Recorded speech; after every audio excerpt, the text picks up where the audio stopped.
Today I'm taking a look at the fanxiang portable solid-state drive. So that's got a fairly unique looking case on it.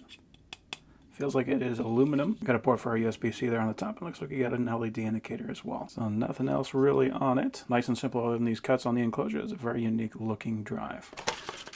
They use a little pouch for it. And we got our data cable. That's USB-C to USB-C with an adapter so we can make that USB-C to USB-A depending on what ports we have available. So I'm plugging this into a laptop with Thunderbolt 3. Does pick that up right away. And I'm going to copy 15 gigabytes worth of videos and pictures onto that drive. So we are looking at a speed of around 670 megabytes per second. So now I'm going to do a speed test.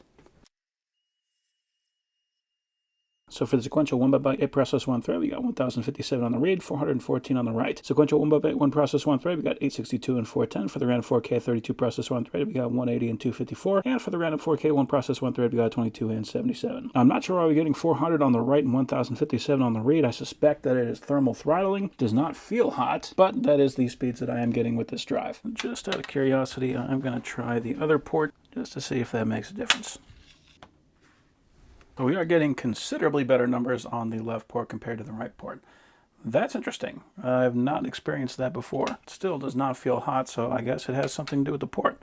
I'm going to try that one more time on the right side port. Okay, so I don't know what happened there, but we are getting much better numbers now. So we're getting 992 on the right for the best case scenario, down to a 77 on the right for the worst case scenario. So much better numbers now. Maybe I just didn't have it plugged in all the way. I'm not really sure. But what I do know is we are getting excellent numbers on this drive right now. So overall, that is an excellent drive.